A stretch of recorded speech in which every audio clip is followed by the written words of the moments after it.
Toujours pas de pause estivale pour l'exécutif français. Place à notre dimanche en politique. Et pas de pause estivale non plus pour Perrine Tarnaud. Bonsoir. Bonsoir Estelle. Directrice de l'information de Public Sénat, fidèle d'un dimanche en politique. Alors, nouvelle prise de parole d'Emmanuel Macron. Les premiers pas remarqués du ministre nouveau, ministre de l'Éducation nationale Gabriel Attal. Les petits nouveaux du gouvernement Borne 3. Finalement, la vie politique française n'est pas encore en vacances. Emmanuel Macron s'est exprimé avant le Conseil des ministres vendredi. On en a parlé ensemble. 25 minutes d'allocution. Un modèle disruptif, c'est ce que vous nous aviez dit. Alors demain, lundi, c'est plus classique, puisque ce sera un entretien dans les journaux nationaux, TF1, France 2. Mais alors, depuis Nouméa, en Nouvelle-Calédonie, c'est pas un peu curieux ? Oui, effectivement, le chef de l'État est parti pour une semaine de déplacement dans le Pacifique Sud, en Océanie. Et il commence cette longue visite d'une semaine par la Nouvelle-Calédonie.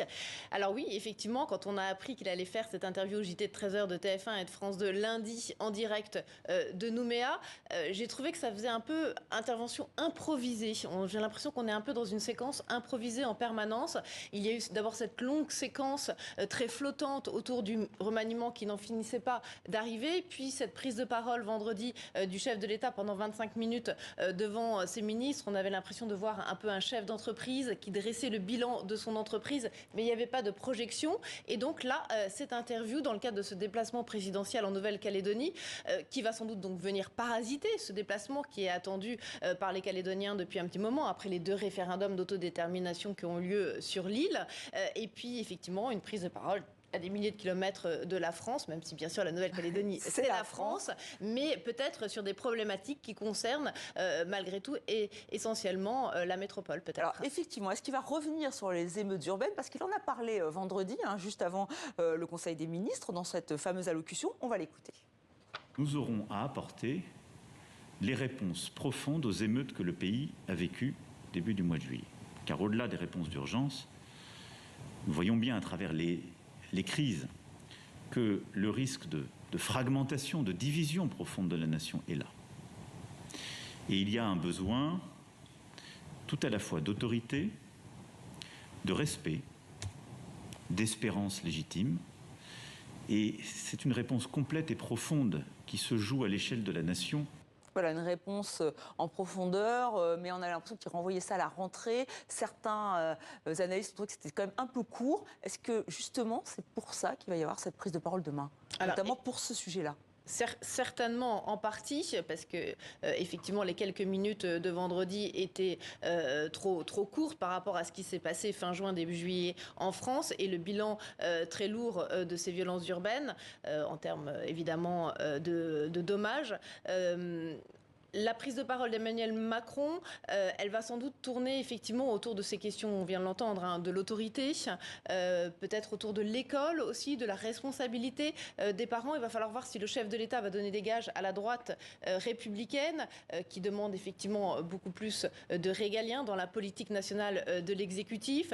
Est-ce qu'il faut responsabiliser, par exemple, comme le demande la droite, les parents des émeutiers, responsabilité pénale? Est-ce qu'il faut sucrer, par exemple, les allocations familiales des parents aussi qui ne contrôlent pas suffisamment leurs enfants? Est-ce qu'il faut aller jusqu'à la déchéance de nationalité pour les binationaux? Il y a eu pas mal de propositions comme ça, très fortes de la droite, assez dures, qui ont été posées sur la table. Est-ce qu'Emmanuel Macron va se saisir de quelques-unes de ces propositions pour donner peut-être des gages à la droite? Parce que je vous rappelle que pour l'instant, l'exécutif n'a toujours pas de majorité relative à l'Assemblée nationale, évidemment. Et donc, à partir de septembre, vont reprendre finalement le train-train quotidien des textes, et notamment de textes importants. Vous pensez qu'il y aura des annonces importantes, ou alors c'est effectivement pour finir, pour clore cette séquence politique qui, vous l'avez dit, était assez floue et qui a duré quand même pas mal de temps? Emmanuel Macron va certainement prendre le temps de faire un bilan, de cerner un petit peu comment lui, il a compris ce qui s'était passé en France fin juin, début juillet lors de ces violences urbaines, mais on attend de lui aussi un peu qu'il nous projette vers des solutions pour éviter que ces émeutes ne se reproduisent. Donc sur ces émeutes, effectivement, on verra demain, donc lundi, on reviendra sur cet entretien, évidemment. Vous l'évoquiez, ce déplacement en Nouvelle-Calédonie est important, il est attendu, puisque effectivement c'est sa première visite depuis mai 2018. Il vient là aussi clore une autre séquence, celle de cette volonté d'indépendance qui finalement n'a pas été, n'a pas été acté, puisqu'il y a eu toujours le non au référendum. Il vient pour ça, pour éclaircir? Effectivement, Emmanuel Macron s'est rendu une première fois quand il a été élu lors de son premier quinquennat en 2018 en Nouvelle-Calédonie. Il avait promis ces 3 référendums sur d'autodétermination, savoir s'il fallait ou pas l'indépendance de la Nouvelle-Calédonie. Les 3 référendums ont eu lieu. 3 fois, c'est le non qui l'a emporté. Donc il vient maintenant essayer de trouver sur place une solution à l'avenir institutionnel. Quel statut institutionnel pour la Nouvelle-Calédonie? Ça va faire partie des négociations avec notamment une partie des indépendantistes et puis ceux qui veulent aussi rester en France. Et il emmène avec lui son tout nouveau ministre délégué aux Outre-mer, pas seulement lui évidemment, Philippe Vigier. Alors beaucoup de critiques de la part d'élus ultramarins qui pensent qu'il n'est pas à la hauteur. D'autres critiques aussi sur Gabriel Attal évidemment, le nouveau ministre de l'Éducation nationale. Vous évoquiez tout à l'heure cette volonté de revenir à une certaine forme d'autorité. C'est ce qu'a dit Gabriel Attal dès sa prise de fonction. Exactement. Gabriel Attal était sur le terrain dès vendredi dans les Yvelines. Il a été voir des écoles qui avaient été touchées justement lors de la séquence des violences urbaines. Autorité, on se souvient que Emmanuel Macron, juste avant les émeutes justement, quand il était en déplacement à Marseille, il s'était prononcé pour une présence un peu plus forte de l'école, notamment dans les quartiers prioritaires, dans les quartiers défavorisés, là où les enfants peut-être partent moins en vacances, donc avec plus de présence de l'école, des collèges ouverts plus tard le soir pour des études pour les jeunes. Il a aussi mis sur la table une piste qui effraie un peu les syndicats d'enseignants, c'est la réduction des vacances scolaires d'été. Donc Emmanuel Macron avait déjà avancé à Marseille un certain nombre de pistes de réforme. Est-ce qu'il va les reproposer demain lors de son interview? C'est ce qu'on verra. On verra ça. Gabriel Attal, c'était le bon choix? Parce que voilà, il est jeune, c'est vrai qu'il a un long parcours politique par rapport à Pape Ndiaye. Est-ce que là, c'est 2 profils quand même radicalement différents? Gabriel Attal, c'est un proche d'Emmanuel Macron. En tout cas, c'est un de ses premiers soutiens depuis le début du premier quinquennat. C'est un politique, c'est un puncher politique. Donc on a besoin comme ça de bêtes politiques dans ce gouvernement Borne pour porter vraiment les dossiers prioritaires. Et l'école est un des dossiers prioritaires de l'exécutif. Donc ça va être sans doute un allié pour Elisabeth Borne et Emmanuel Macron dans ce gouvernement. Alors 8 nouveaux ministres avec selon ce sondage qui est paru dans le Figaro vendredi, qui ne convainc pas une majorité de Français. Là aussi, est-ce vraiment surprenant? Beaucoup voulaient qu'Elisabeth Borne, qui est sur la sellette, parte. Là, on a 61% des Français qui se disent insatisfaits. Est-ce qu'il faut être surpris par ce résultat? Déjà, un remaniement qui arrive au cœur de l'été, ça se coupe à beaucoup de choses. Donc forcément, des ministres ensuite qui sortent, qui reviennent, des ministres que les gens ne connaissent pas forcément.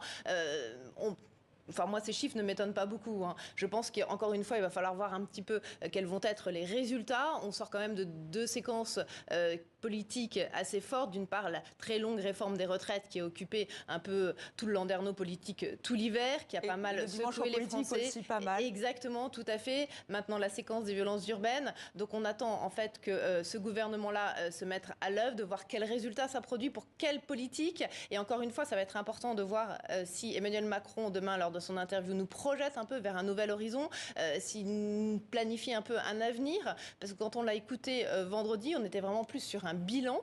Il disait comme un cap vers l'indépendance du pays. C'était encore trop flou? Oui, mais il a répété en fait ce qui est le corpus idéologique un peu du macronisme, c'est-à-dire le plein emploi, le mérite, le travail et effectivement l'indépendance de la France, l'indépendance à l'international, l'indépendance économique. Voilà, donc, mais c'était plus, si vous voulez, une répétition de ce qu'est véritablement idéologiquement le macronisme.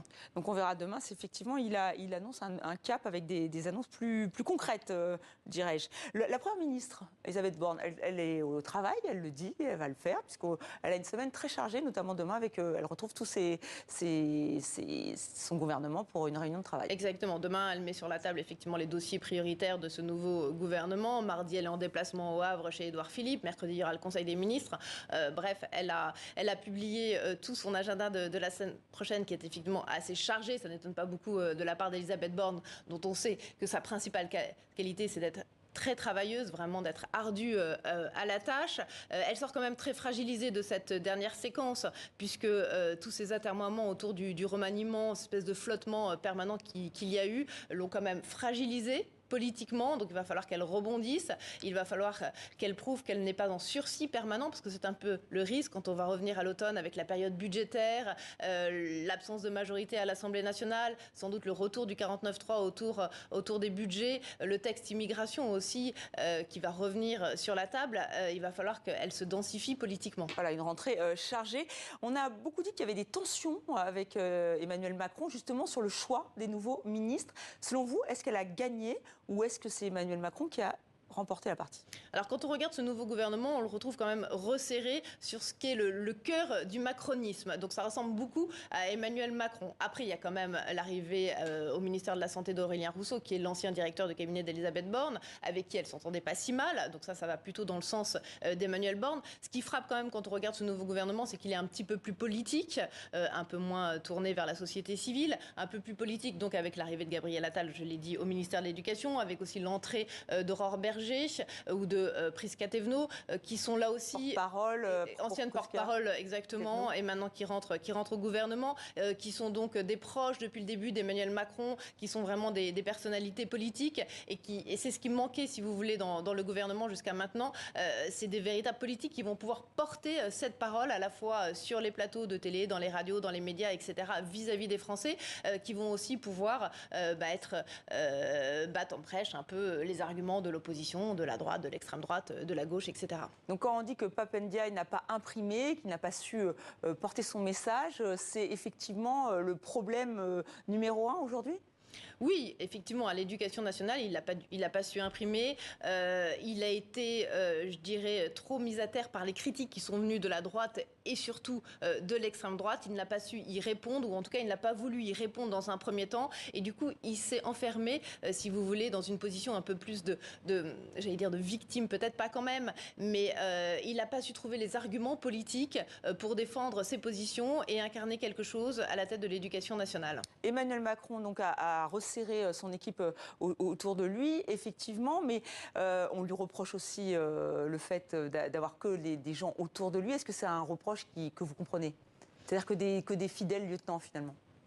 Oui, on est à la limite du macronisme, c'est-à-dire qu'il y a toujours un problème de ressources humaines et qu'il y a toujours un problème d'élargissement de la majorité. Rappelez-vous, c'est quand même... D'indépendance aussi, peut-être? Est-ce qu'ils vont pouvoir prendre leur indépendance alors qu'ils sont fidèles parmi les fidèles? Oui, mais ça, c'est souvent le cas en politique. Je dirais plutôt c'est l'absence d'élargissement de cette majorité-là qui me semble assez intéressante. C'était quand même une des priorités qu'avait fixé Emmanuel Macron à Elisabeth Borne quand il avait fixé ce fameux cap des 100 jours mi-avril. Il lui avait demandé d'élargir la majorité. Et on voit qu'avec ce nouveau gouvernement, il n'y a absolument pas ni de nouvelles entrées, ni de prise de guerre à droite comme à gauche. Merci beaucoup, Perrine Ternaux, d'avoir participé à ce Dimanche en politique. On l'aura bien compris, la rentrée va être chargée. Alors déjà, la semaine pour Elisabeth Borne, mais rendez-vous à la rentrée parlementaire, notamment fin septembre. Merci infiniment. Merci Estelle.